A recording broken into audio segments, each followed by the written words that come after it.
Hello， 大家歡迎翻到我 channel， 我嘅熱愛科技，我係 Matt。咁樣上嚟同大家分享啲有趣嘅科技自己，同埋當然唔少得嘅魔術片同魔術視頻。所以唔使將我哋片記住，而家 subscribe 同埋繼續我哋出視頻，最追收啲唔會 miss 任何一條片啦。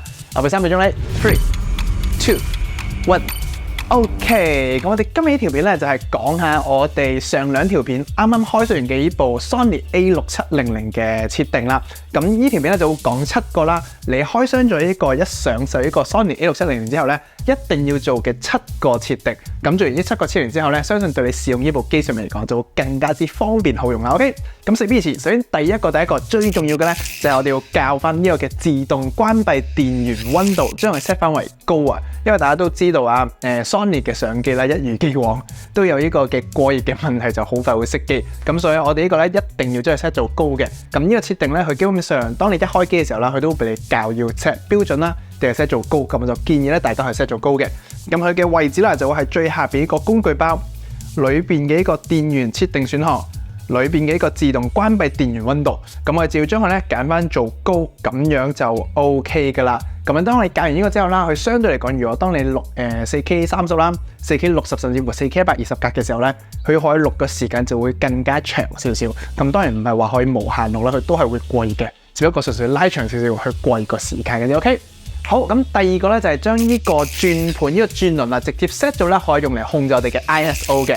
咁當我哋平時啦去拍片或者影相嘅時候啦，如果要轉 ISO 咧，我哋通常都要按咗一下右邊呢個掣先，跟住先至再去上下去揀個 ISO 個數值嘅。我個人嘅話嚟講啊，咁樣咧好似有少少唔係咁方便，因為要按咗一下掣。所以咧我習慣咧會將呢個轉盤咧直接將佢 set 咗嚟，你一轉咧就可以攞嚟調校呢個 ISO 噶啦。OK， 咁佢嘅設定嘅位置啦就係同樣地喺下邊嘅工具包。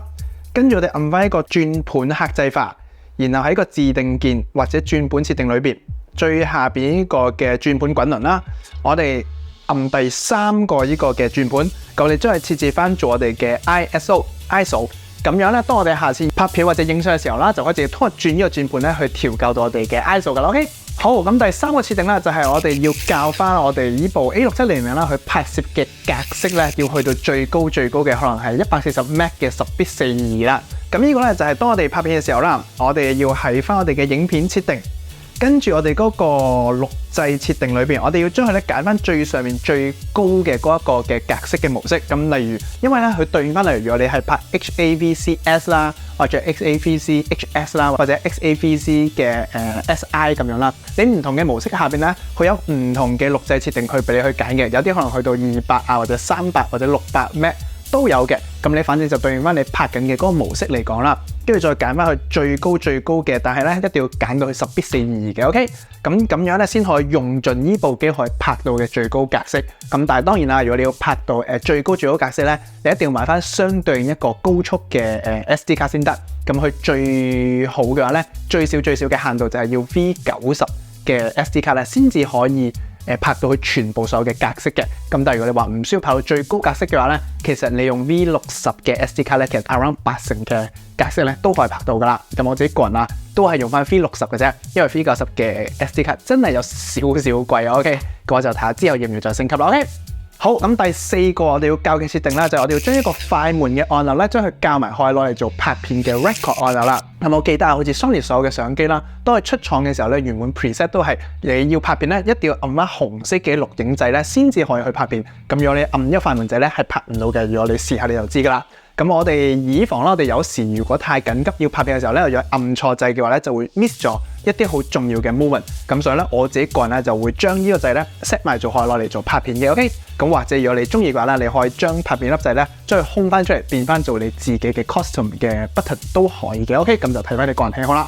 咁佢嘅設置位置就係最下邊個工具包啦，跟住按翻一個操作客製化。跟住下邊有一個叫做用快門按鈕 Record REC 呢個嘅選項嘅，咁我哋就要將佢打翻做開。咁咧下次拍片嘅時候啊，你除咗按呢個紅色嘅掣之外啦，你都可以按呢個嘅快門按鈕，咁佢就會直接咧開始去做拍片嘅啦。OK。好，咁下一個要更改嘅設定咧，同拍片亦都係息息相關嘅。因為啦，Sony 自從上1-2年，我記得好似上1-2年嘅機型開始之後啦，佢就新增咗呢個嘅選項俾你揀嘅。咁呢個選項咧就係呢個錄製時嘅重點顯示嘅紅色框框啦。咁呢個框框啦，有咩用咧？就係假設當你有時拍片嘅時候啦，唔知你有冇遇過，就係 Sony 咧淨係得一下聲嘅啫，你聽下。佢就會噔一聲提示你係開始拍片。咁但係有時當你太嘈啦，或者你聽唔到嘅時候咧，你以為拍片嘅時候，可能你其實未按到粒掣嘅。咁呢個時候咧，你就會拍完一段時間之後咧，你發現哦，原來自己係冇拍過嘅，咁就弊啦。咁所以咧，呢個功能就係當你拍緊片嘅時候咧，佢呢個 mon 就會着咗一個紅色嘅框框俾你見到，咁你就可以好清楚咁見到啦。哦，我自己係錄緊嘅，係拍緊片嘅，咁就唔會 miss 任何嘅瞬間啦。OK， 咁呢個設定啦，就會喺翻呢個錄影啦，跟住裏邊第10行呢個嘅拍攝顯示，跟住裏邊有一個叫強調錄製顯示框嘅，咁我哋就將佢 set 翻做開。咁當你開咗之後啦，當你下一次錄影嘅時候啦，當你一按個錄影掣，除咗會叮一聲之後啦，你都會見到個畫面啦，喺個自拍個畫面裏邊啦，你都會見到一個紅色嘅框框喺外邊，咁你就會好清楚知道咧你自己已經開始緊錄影，咁就唔會 miss 咗任何嘅畫面啦。OK， 好，咁跟住第6個嘅 setting 咧，亦都係同呢個拍攝顯示好類似嘅，佢就係佢上邊呢個嘅格線顯示啦。咁我自己習慣啊，因為喺構圖嘅時候啦，無論用手機又好用相機又好啦，我哋會好常用到一個叫9宮格嘅線條去做一個構圖嘅。咁同人哋相機啦，為咗方便我哋去影相，我哋拍片嘅時候，將我哋要影嘅擺喺一個適當位置啦。我自己習慣咧都會打開佢嘅。OK， 咁呢個設定啦就係頭先一個位置上邊呢個格線顯示，我哋先按做開先，跟住喺下邊格線類型裏邊啦，就可以揀翻你自己習慣使用嘅一啲輔助嘅格線啦。咁我自己習慣咧就會用呢個9宮格嘅。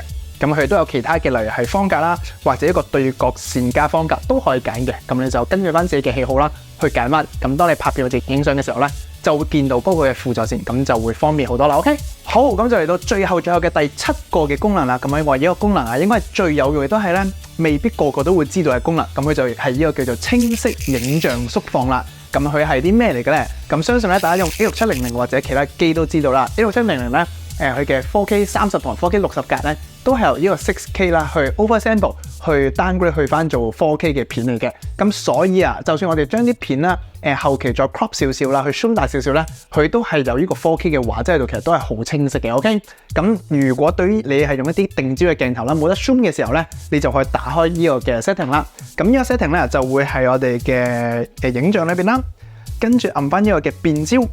咁我哋變焦範圍呢個選項咧，我哋可以將佢按為呢個嘅清晰影像縮放。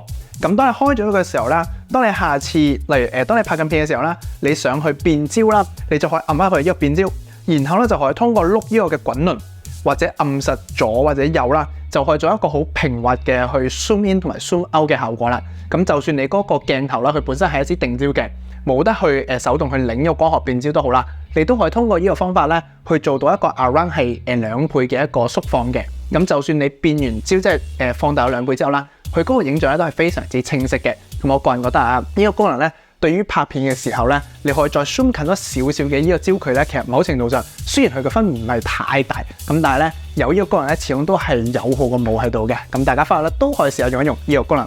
好，咁呢7個咧就係我今日想同大家分享嘅入手 A6700之後咧一定要做嘅7個 setting 啦。咁亦都會令到你成部機變得更加之好用啦。OK， 咁如果有咩嘅功能咧係我冇提及到，你又自己會成日會用到，你都覺得咧一定要做嘅 setting 咧，歡迎你喺下邊 comment 同我去 share， 或者同埋大家嘅觀眾咧一齊去 share 下嘅。OK， 咁如果呢條片幫到你嘅話啦，記住幫我 like 咗條片，同埋 share 出嚟俾朋友睇下，同埋唔好記得要幫我 subscribe 我 channel 支持下。OK， 咁我就係一個熱愛科技嘅魔術師咩，我哋下條片再見。